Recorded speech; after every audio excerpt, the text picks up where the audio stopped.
Hello, this is Rich Wilson, host of the podcast Insane in the Membrane, where we talk to funny and interesting people about men's mental health. People like James Acaster. Because we won't talk about emotions because we think that's bad. We won't talk about feelings because that's bad. So they've had to rebrand it and go, it's mental health. Go, mental. Our brains are saying, I'm pretty clever. Okay, I'll get into my mental. I like puzzles. And Rob Beckett. I've never even done a school play. I did some open mic gigs, did the Edinburgh Fringe, somehow got on the telly, and I'm on the other side of the world in the jungle doing nights, following Ant and Dec. People like Mark Steele. I hated being at home and I didn't get on with me mum. My dad was in an asylum by then. I suppose we ought to talk about that, shouldn't we? Given the premise of the podcast. Search Insane in the Membrane from wherever you get your podcasts. Brand new episodes every Thursday at 6 p.m. Welcome back to your next episode where we interview experts and interesting people about midlife. I'm Louise. And I'm Amy. And today we're at the News Building, home of the Times and the Sunday Times, to interview Lorraine Candy, who co-hosts the new Times podcast, Postcards from Midlife, with Trish Halpin. Trish can't be with us today, but hello, Lorraine, and thank you for having us. Hello. Hello. Welcome to News. Thank you. Both Lorraine and Trish have championed campaigns on education and equality. Lorraine's 51 and editor-in-chief of the Sunday Times Style magazine, luxury content director, as well as the parenting columnist for the Sunday Times magazine, and was previously editor at Elle magazine for 12 years and Cosmopolitan for 4. Trish is 52 and an award-winning editor with 20 years in charge of magazines such as Marie Claire, In Style and Red. Is that all correct? Yes, Good. That's all correct. Thank you very much. So a really, really impressive credentials there. And we could do a whole podcast episode, as I was saying earlier, on your career, because I was doing my homework and it was really absorbing. Thank you. But of course, our focus is midlife. And so today we want to hear all about Postcards from Midlife, your podcast which addresses all of the unique challenges that come at this stage in our lives through interviews, as I said before, with experts and women sharing their experiences. First of all, Lorraine, you and Trish have been friends for 20 years. I think since we were both 25, so 25 odd years. Okay, yes. And that friendship, it really shines through in the podcast. Yeah. It really, really does. I love the dynamic between you. We are opposites, I think. Yeah, absolutely. Say, but yes. You're great friends and it really, that shines through. So does this feel very, very different to the other work that you do? Much more personal, I'm assuming. Yes, it is, because the other work I do is editing a magazine, creating digital content, and writing, just reams and reams of writing. So it's quite nice to do something that's quite immediate and instant and with someone I really like. Yeah, and is it quite we're very relaxing comfortable sitting down and doing it? Yes, because normally throughout all of our careers we've been working on rival magazines. So if we've been out or we've been together, and we've been really lucky, we do a lot of the fashion shows together because we've worked on fashion magazines, so we often sit next to each other for sort of a 3-week period. But we've not really been able to share and talk because we're on rival competitive places, and we're all trying to, make our money and make our magazines better and get our own exclusives. So this is nice because we can talk about anything. And also we've shared a very different journey throughout our careers, particularly personally, I think. Right. And are your families friends? No, they're not. We have she lives in South London, I live in North London. We're both very busy. Yeah. I think the main thing about Trish and I is we're from a very similar, normal, working class background. We didn't do spectacularly academically, but we made our way from where we were, not in London, outside of London. We made our way to where we are. So we Did hope you meet we're as young relatable. professionals then? Yes. Yeah, we met as editors at the time. I think I just moved. I think I was still on Marie Claire at the time. I've worked in newspapers and magazines. Yeah, and we just really got on. Yeah, like you say, it feels like a very authentic friendship. I just love the way you just occasionally one of you dismisses the other, like, to be ridiculous. Yeah. Well, I think the good thing Who's about the more dramatic? Well, I would like to say I am, but I feel Trish might be underneath it all. But main thing about our friendship, we don't see each other much. Right. So we have a lot to talk about when we meet. We're not deep in each other's lives. Yeah. So we can take a separate view. And I think there's something to be said to have friends like that you're not. I mean, I have a very close friend who I probably WhatsApp about 20 times a day. And we would be very worried if we hadn't heard from each other by 8 o'clock in the morning. Yeah. And then I have other friends that I see once a year. And then I have a very solid group of friends I go on holiday with. And friends in various different groups, I think. It's really important to have friendship. Absolutely. And I have a new friend. I made a new midlife friend as well, who I absolutely adore. Yeah, I know. Surely through your children. No, this was very exciting. Through my absolute loathing of yoga and everything it stands for, I met a yoga teacher who I'm completely in love with, and she's amazing, Nadia. And she has changed my outlook on the world, and we just have a really lovely time together. So, well, how did you meet her then? If you hate yoga, I had to go. I was writing a piece on being a yoga denier, and obviously Trish's been doing yoga for a million years. And Nadia, as a person, I just really liked her, and I thought, how nice to have a friend in the part of your life that doesn't know all the back knowledge, hasn't seen you dancing to ABBA with your pants on your head, and all of that, just knows you now, formed a bit more, and it's been. And I know she's the same age, and Does she have she's quite a formed lot bit of children? More. No, she doesn't. No. Okay, But sorry. she's There's a yoga teacher who I know in North London who's They're got not all about 5 or called 6 Nadia. kids. I know. Well, that's a stereotype, Nadia. isn't it? Yeah. Amy went on a yoga retreat in January to India. Yes. I know. Now I'm feeling rather silly about that. I was smug and self-righteous Each to his before. own. Each to his own. Actually, I would strongly advise yoga at this stage of life. Thank you. Yeah, it's on prescription. It's it really centres you. It makes you feel happier in your body, and you don't get covered in sweat and feel competitive So you do and yoga? a martyr about it. So do you I do now. Yes. You do now She's a since convert. Nadia. She's Yes, convinced Nadia. you. Yes, she's the one. Because what did you hate about it before? The Omming and the Lululemon leggings. I uniform. love the Lululemon leggings now because they really work. But that whole uniform of the young girl prancing about, putting her leg behind her ear, and I'm not very flexible, and I knew that it would be ridiculous. I would just feel like I was trying to be in the circus if I went. So I decided that it wasn't for me. But actually, as it turns out, it is. Yeah, It also You have to find it. You have to find that slows you yourself. down. Yeah. Yeah, I think that's the key. It slows you down, helps with the cortisol. I'm looking for. I've said to you, haven't I? The last thing you said to me, Louise, non-wanky I don't want any of yoga. that namaste bullshit, is what you said to me. So I don't feel like you were open to the idea, quite frankly. Or touching me. That's the first thing I remember saying to Nadia. If you touch me in this I'm out. one-to-one yoga session, I'm out of here quicker than you can do a headstand. So, But it is the thing to do at this time of life. I'm still looking for a local yoga class. it helped that me will sleep. Yes, Well, I midlife don't have takes trouble your sleeping, sleep away. So, and it really did help me sleep in a way that, I mean, I'd done a lot of excessive exercise in various different forms, but that and my swimming helped me, changed everything. I guess they're sustainable going forward, aren't they? Your knees and your hips and everything with running, and you're doing such hard impact. It's hard to keep that going, whereas swimming and yoga is a realistic Well, I thing. looked on, I wanted a future plan because I like things to be data-based and scientific and prove things to me. And when you future plan what you might be able to do in your 70s and 80s, actually yoga and swimming is kind of what's left for you unless you're, very, very athletic. You'll be doing Zumba at 85, will you? No. Ever in my life, I will never once, do and Zumba. my knees were terrible the next day. It's not for me. Can you tell us about your swimming? It's cold water swimming? Open water, cold water swimming, which I do without a wetsuit because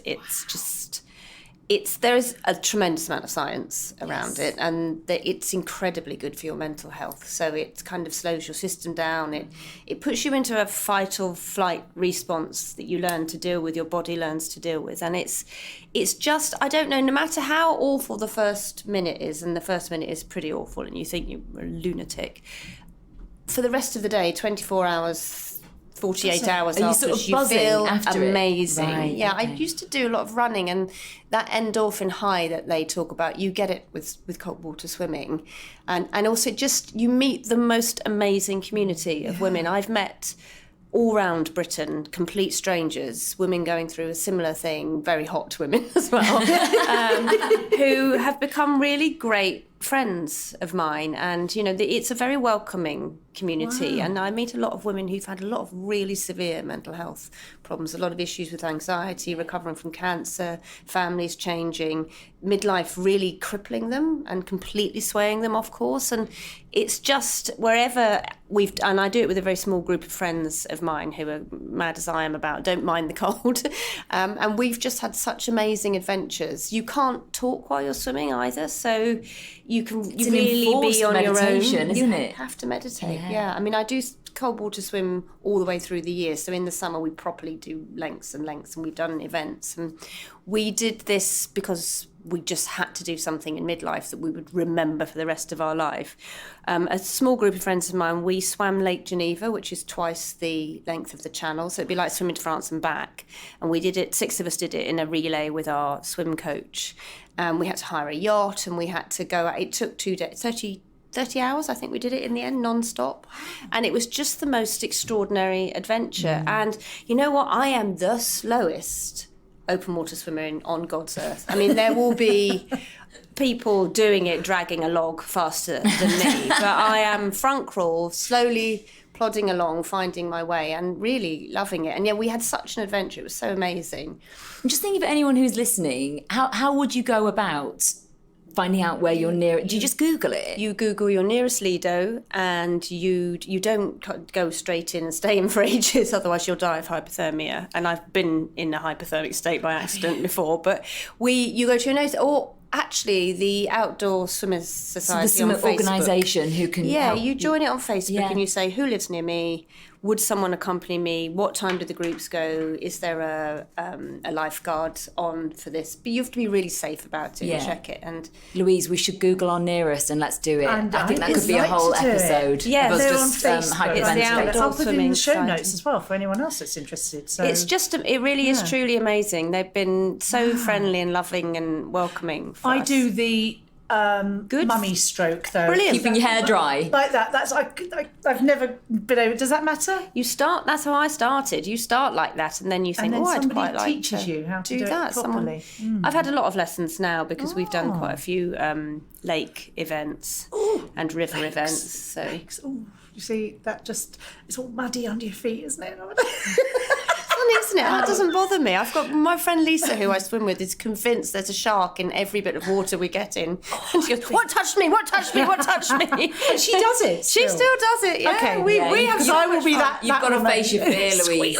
Yeah, but I really fancy it. But you don't go in a wetsuit then? No, I get very claustrophobic in a wetsuit. I did a mini triathlon and I couldn't breathe and had a massive panic attack in the water because it felt so tight. I mean, I swim in Cornwall a lot because I'm from there, and I might wear a wetsuit there because it is quite rough sometimes. But I've met some amazing people in Cornwall on the North Cornwall Owls, open water leisure swimmers. Shout out to them. Wow. Shout out to the owls down there. Tony and his cake, Sharky Khan. We obviously touched on menopause before. Can you take us back to when you started having those conversations about noticing changes? Well, so I'm 52 this year. I've got 4 children. Had my first when I was 33, my last when I was 43. Been married for nearly 20 years. And it's a similar conversation with Trish and her background.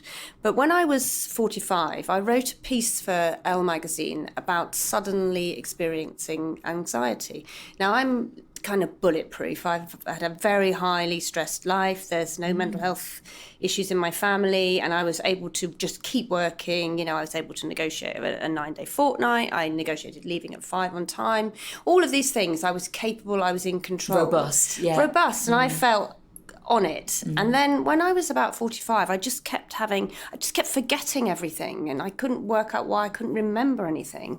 And then I remember having a massive panic attack on the doorstep. I came out of the front door and I was just frozen. I didn't want to go to work. It was in the morning. I'd done the school drop-off and everything. And then I was in such a dire, sweaty panic. And I thought, well, maybe something's wrong with me. Maybe I've got a brain tumour. And that's what this is. And I couldn't breathe. I had to sit down. I had to call my husband and say, can you come back? I can't seem to go anywhere. And it was so bizarre.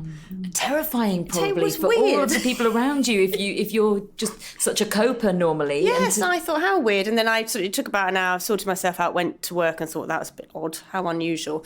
And I thought there must be something wrong with me. I'll do some more exercise. So I just thought maybe the stress this is just a build-up of stress. Kids are quite, little ones quite young. So I took up some boxing. I thought I'll learn boxing, and I met my friend Kathy, who used to be a world-class boxer, and we did a bit of CBT together because she thought that would help. And then I realised and I wrote a big piece about it, and I wrote a piece in the Daily Mail about it, sort of the onset of anxiety at this age, blah, blah, blah. At no point, even though I wrote a piece in the Daily Mail for millions of readers online, at no point did anyone contact me and say, do you think at 45 you might be perimenopausal? Why don't you go to your GP? Didn't go to GP. 2 years on and off, dealt with it, because I did need more exercise, and I did need to change my lifestyle and be slightly healthier and less stress, and recognise that stress I wasn't dealing with it as well, so I wouldn't say yes to things, I could say no to them. And then I went to the GP when I started to sweat to death in the night. Another massive clue. I mean, really, no shit, Sherlock is what we would say now. So I went into the GP. It took 5 weeks to get an appointment, and I had to say to the male receptionist, yes, I need to come and talk about the menopause. I felt terrible ringing in saying I was in the middle of a meeting, and the phone rang back to make the appointment. I said, I've got to come and talk about the menopause. Yeah. And I went to the GP, and he said, what do you want? And I said, well, I don't know. He said, I don't really know what to offer. Shall we do some antidepressants? And I said, well, I'm really hot at night. I'm covered in sweat. I can't really sleep anymore, and I can't handle stress. I can't remember anything. And my joints really ache. And he said, do you want antidepressants? And I said, I don't know, because I just don't think all those things are related to that. I'm a journalist. I hadn't even Googled it. For God's sake. Google, this was 10 years ago. Was it SG? 5 years Did you ago. 5 years ago? Yeah, no, it was I could easily have done it. And, lots of my friends are doctors. Lots of my friends are big medical journalist, bizarre. Anyway, so didn't Google it and said no to the antidepressants. But the doctor said, one of the other doctors in the surgery is an expert on this.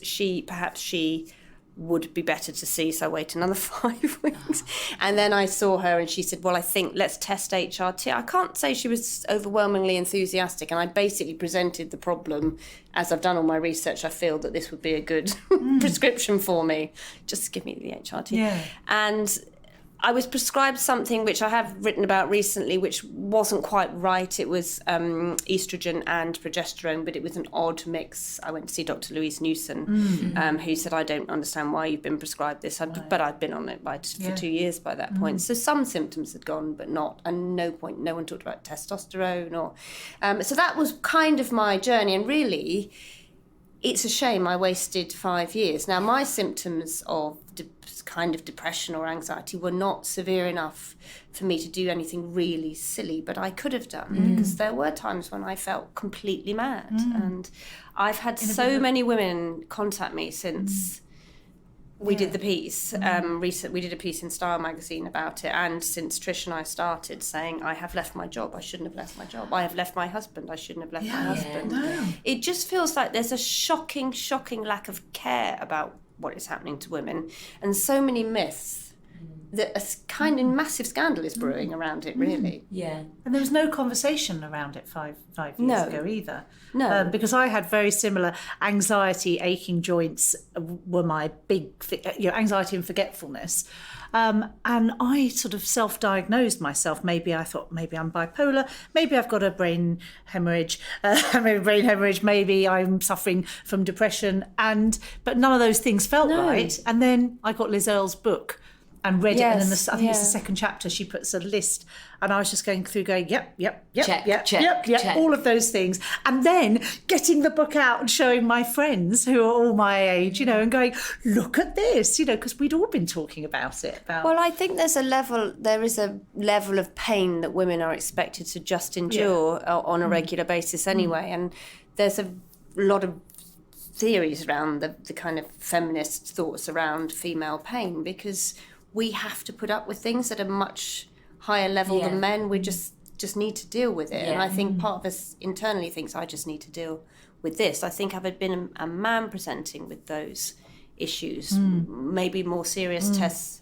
would be. And I don't blame GPs, because it's a lot to learn. It's a lot to take on. It's just not in their training or it's not in their training. Thinking. No. So It's why like would we they say know? quite a lot. There is an element of having to take responsibility to go and do that research ourselves. But I guess as we move forward now, podcasts like yours and even people, it just being more something that people are more.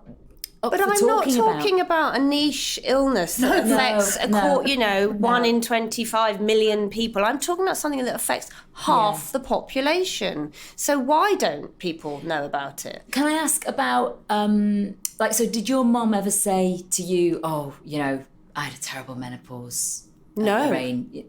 No. She would buy her tampons in bags that were covered up so you couldn't see them. That's the kind of generational shift. I'm going to do a massive name drop now. I was interviewing Gillian Anderson about this, and one of the things we were discussing, she's the same age, is there are so many women our age who will suddenly remember their mums going mad and say, oh, well, of course my mum did, she did this, she did that. And then you think, well, she wasn't going mad. She was going through you put the pieces together. You look back and put the pieces together. I definitely remember an element. I mean, I left home at 16, so I wasn't sort of face to face with it. But I do remember my mum being confused and just felt quite depressed for a long time, and that must have been around early 40s. So where do you feel you're at now? Are you managing? I'm really happy now. Well? I went to see Dr. Louise Newson, who's a leading expert for a piece I was writing.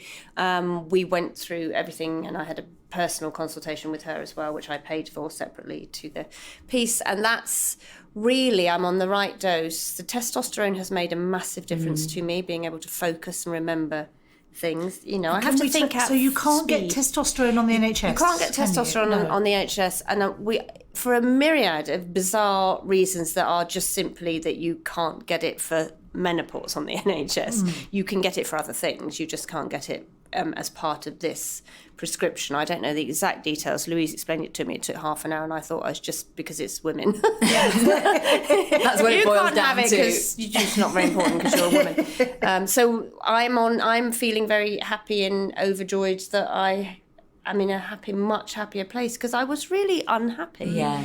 And I just thought, this will be it now for the rest of my life. I'll just be a bit, I'll just have this gloomy shadow behind me. And I've got the most amazing life with the most amazing children and loving husband and this best job in the world. So. And it's amazing, isn't it? Because you say that, like, obviously all the sort of privilege that we have, and even you, an educated, intelligent woman, journalist, would whose think, job it is to ask questions. Yeah, would think, oh well, I guess I just put up with this. And then you think about somebody who maybe doesn't have all of those things and isn't.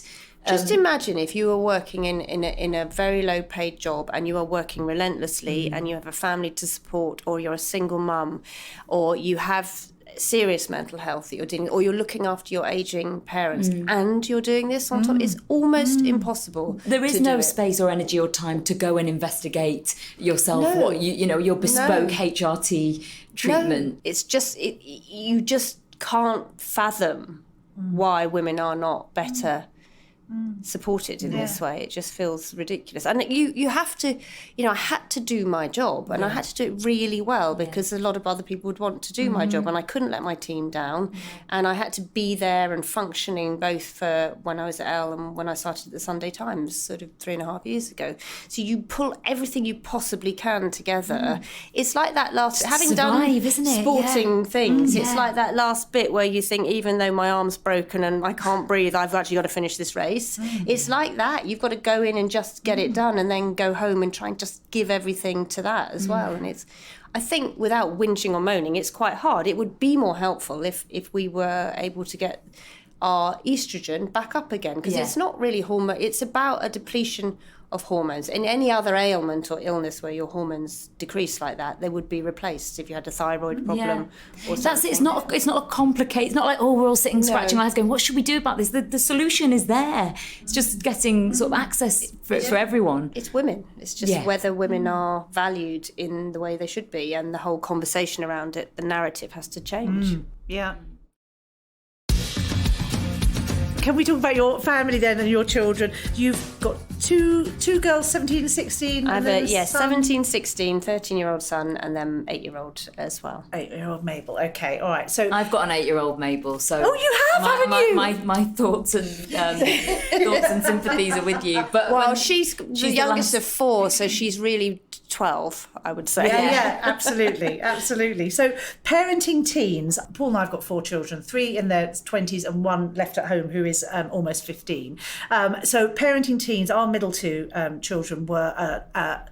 they were a nightmare, weren't they, Paul? They were an absolute nightmare. And they'll be very happy for me. He looks very tired. They don't mind me. They don't mind me saying that. But I think it feels like a very lonely place. There's lots of stuff now, I feel, for people having babies or with toddlers, lots of social media stuff, stuff on Instagram, lots and lots there to help them, and to help them feel supported and be able to speak to other people. But I think often the challenges of teenagers, they're just not cute or funny anymore. The problems you're coming up against. No. So my experience was nobody is sharing the dark moments, for fear of looking like a dysfunctional family. Or having failed. Yeah, and for having failed. And also the problems are sometimes, big and risky. Yeah. So I guess has having teenagers felt like a massive learning curve for you? Yes, I think when we started Postcards from Midlife as a podcast, we decided that we would look at the parenting from teenagers very specifically. And my column in the Sunday Times magazine is only about parenting teenagers. That's the age group of the majority of our readers. And I thought there would be a lot of research and resources, and there is none. No, nothing. There isn't, because it's incredible, isn't it? It's a hard time. Yeah. There's a lot of books, but you've got teenagers. You haven't got time to sit down and wade through a great big book on how to parent teenagers, because you just want to throw it at them most of the time, or clock them on the head with it as they walk past. Put the lid on the milk. Keep shaking it. It's all over the kitchen. But I think what happens is we feel a little bit ashamed sometimes of what's happened, or what they've been involved in, or what they've done. We feel amazingly proud, and watching adolescence is my favourite thing on earth, just being in the kitchen with these joyous, hopeful, amazing young adults, young humans who are just Yeah. brilliant and wonderful and lovable and adorable, but at the same time you have to help them, and they want to reject you. They don't. They want to separate from you, and it's really all of this has been a massive shock, because again, everyone says, "Oh, they're so moody, they slam doors and things," but it's more than that. Really, it's just trying to help form them, and I just wasn't aware of how tough it would be on a day-to-day basis. And also to learn, I think that amazing thing you had on one of your podcasts previously about parenting teenagers with Jean-Claude, saying that actually just loving something unconditionally is very difficult, because you bring you into the room, and you bring childhood you into the room. You bring all your expectations, and you don't when you're a toddler. But they're a toddler. You're just trying to get stuff into ice cubes and freeze it. And stop. I used to have one of mine used to lick moss off paving stones, and that was to be my daily worry. Where is she going? There might be moss that she'll lick off a paving stone. What would you do to worry about moss again now over pregnancy or drugs or whatever? But now it's harder. It is, and I met a lady a few years ago in a Pilates class who was older than me, who said, she said 2 things, which were actually quite fairly miserable things, but she was quite right.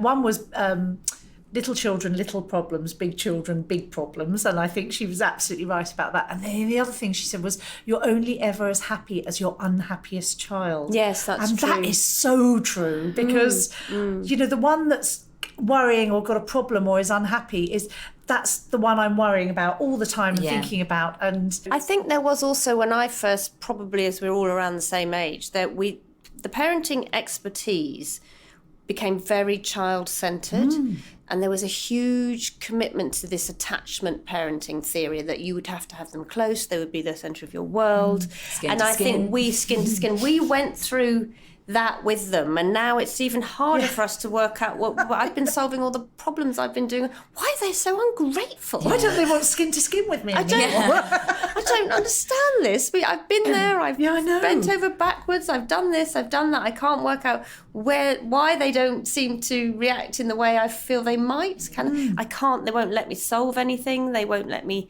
help them through. But it's all my fault anyway. So it doesn't matter. Yeah. Brexit's my fault. Everything. I volunteered for a piece I was writing for the launch of Shout, the crisis text line. So this is where anyone can text, but mostly teenagers text because they won't, they don't like to talk, so they won't call the Samaritans and things. So this was launched last year with the Royal Foundation heads together. You can volunteer at home. It's brilliant for empty nesters because what you do is you do all the training online, supported by hundreds of experts, really high quality psychological clinical care experts. And then you take text. You can do it all on text. It's quite extraordinary, actually, and it's launched in the States originally, and it has saved thousands of lives. And it's you think a text won't work, how could you? But that's how they communicate. You get 25 hours training for it, and it's really in-depth training, but you can do it in your own time whenever you want to do it. And I did about 15 hours of training with them, and then I sat in on various Friday nights for the piece. I was allowed to sit in for the piece.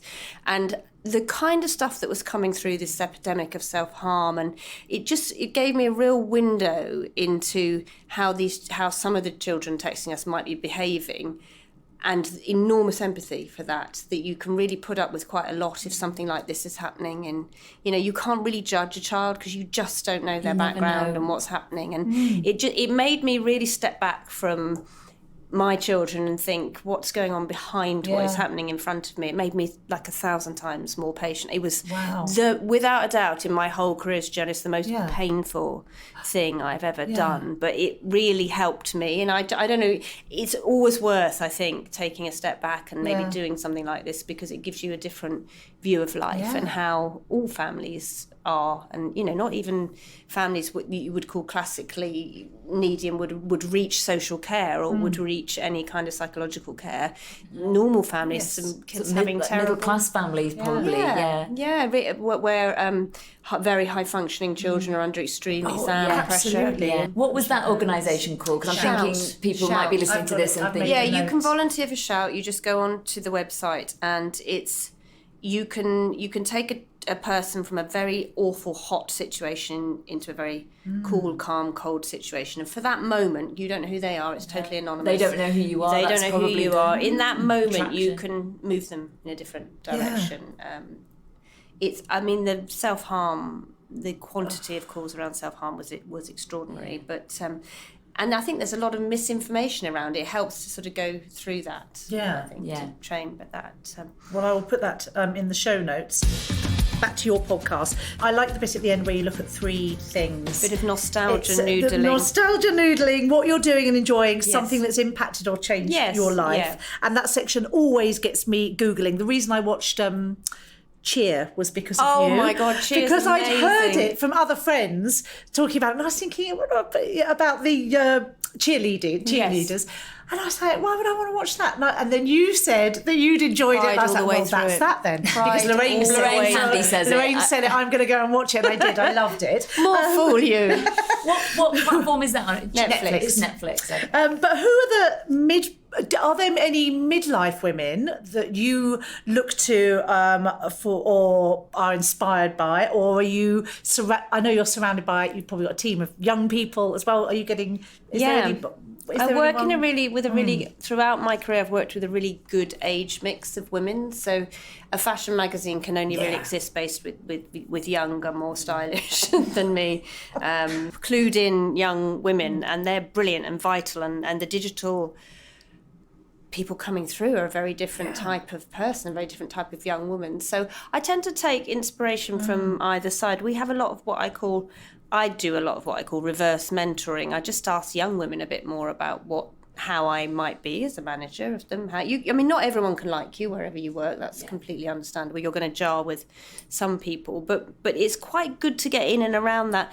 I don't know who my role models are always sort of slightly obscure Antarctic explorers, or there's a Diana Nyad is one of my big role models, a swimmer who she was the first person to swim from Cuba to America, and she got stung by a box of jellyfish, attacked by a shark, and she just kept swimming. Wow, and it was the 4th or 5th time she'd attempted it. She had an extraordinary childhood as well. Her story is quite amazing. She talks about this having a steel trap mind where you just control your mind so well you don't get swayed by anything that's beyond your focus, and you just keep yourself positive. She had a lot of anxiety and depression in her life. So I tend to veer towards that, and everyone's quite nice, aren't they? You know, there's somebody, as I've got older and less stressed about everything, found that, you know, people are always behaving in a way that there is a reason for everything, isn't there? Yeah, you never know what's going on with somebody. We were talking about that on the train up here. It's sort of, you know, if somebody does cut you up on the road or you know, doesn't smile back, but there's normally other stuff going on. It's not always just them being a miserable shit, you know. Gillian Anderson was quite inspiring when I interviewed her. She was quite, and I'm quite good friends with Gwendolyn Christie, who is in, I don't watch Game of Thrones, so I was largely unaware of her oeuvre. She's Brianna Tarth. But she's in a lot of plays and things like that, and she has a very different take on life. She's very individual and has been, because she's very, very tall and been that tall since she was a child. So it's been she's got she's one of my role models, because she just seems to just go through without worrying what everyone else thinks, or you know, just following her career and staying friends with. I mean, there are loads of women in STEM. But do you find that there's a wisdom that has come to you from getting older? You know, more so than in your early 40s? Well, I've worked with some amazing women who are a little bit older than me, because I started so young. Yeah. So a lot of my friends are quite a bit older than me, because they were my bosses or around me. And I have a friend who I worked with on the launch of the Saturday magazine, the Times Saturday magazine. 20 years ago maybe, Jill, who's just been an amazingly wise mentor to me over the years. It's just, I think you do get wise. You do. I mean, I think every day is a learning. Every day I marvel at how much I don't really know. I think, wow, I never thought of that. And so I've worked in lots of different organisations, and I've worked in news, I've worked in fashion, I've worked in beauty, I've worked in various different places. So it's. Do your children appreciate how knowledgeable you are? No, they think I'm a stupid idiot. Of course they do. Do you know what they call me? Dropout. Because I left school at 16. Oh, wow. It's their favourite phrase. Then my son will say, I don't know, ask Dropout. That's hilarious. Well, they think they're very funny. Well, no wonder you want to clock them over the head with a large book. Well, you can't help but admire their wit sometimes. Yeah, it is. It's funny. It must make. I bet it makes you laugh. Really, you're not offended. I once was asked to speak at one of my daughter's schools to the sixth form to talk to the older girls about a career in fashion, and she just looked at me, my eldest, and said, "What would you know about fashion?" Oh my God! Literally my job for the last 30 years. Oh wow! God. So what we always ask our guests is, what's great about this stage of your life? Well, I have been thinking about this. So what is great about this stage of my life is I've got a bit of a kind of couldn't give a toss attitude, because I just think I've got less than half left. You know, I'm really... There's a lot I want to do. I have not got time for moaning about things, whining about things.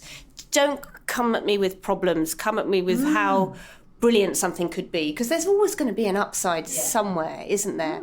And also I previously have only tended to look at the next 15 minutes, because any further would be quite stressful to contemplate and overwhelm. But now I think, well, I've got quite a nice thing ahead of me. Surely I can be who I want to be. I don't have to, I've never really worried what I look like, but now I really don't have to worry about what I look like in a way. I just feel like one can be more who you are at this age, and you just got to get the medication right in order to not feel the stuff that's caused by the physiological thing. You can be a bit more confident and a bit more kick-ass. I hate that phrase, but it sort of sums it up in a way. That's what's been great, I think, for me.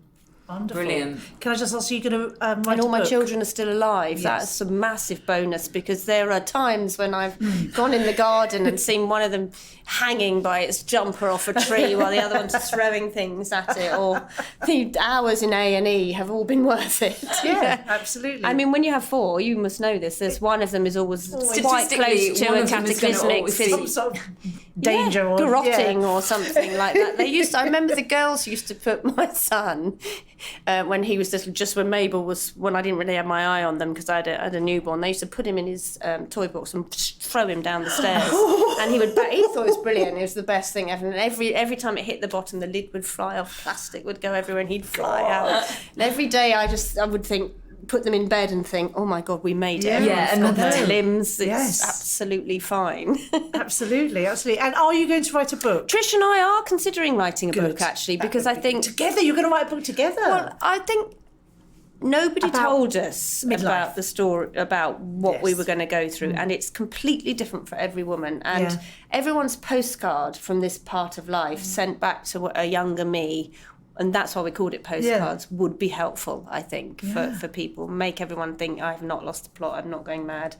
Just the fact I don't know what my surname is will pass. And it will all be fine in the end. Absolutely. And, the kids are a bit difficult now, but they will be lovable again. Everyone tells me they come back. It's so lovely. Yeah. What's the time frame of the book? Come on, get on with it. You need to write it first, Louise. Calm down. We're hoping to do it in the next...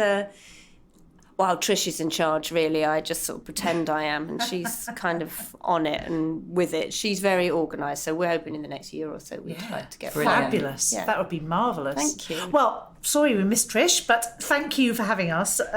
Thanks so much for Well, letting us thank come you along. for contributing to the conversation as well, because your podcast is great, and I listen to it on the way to work. Well, it's all the voices together louder. There's no need for to be territorial around the subject. There's enough people to listen to it. There's enough shouting. voices. Yeah, it's not like you're going to run out of menopausal women or midlife women. Well, we join think together, that's- we're stronger, aren't we? But that's what's been really great about this bit of life as well, is that I think I come from a working motherhood generation where we've been a little too competitive with each other. And it's a bit, you get all those forums, places where women are, well, I breastfed till they were 10 and I did this and I did, or, I got my promotion before that and I went back to work after 2 weeks instead of 1 week and blah, blah, blah. All of that kind Fueled by insecurity, probably. Yes, and fueled by the fact we had to prove ourselves doubly to in the world, often in the male world. And actually getting to midlife, it's so much more collaborative. It's been, everyone can help, and you should help other people. Yeah, I think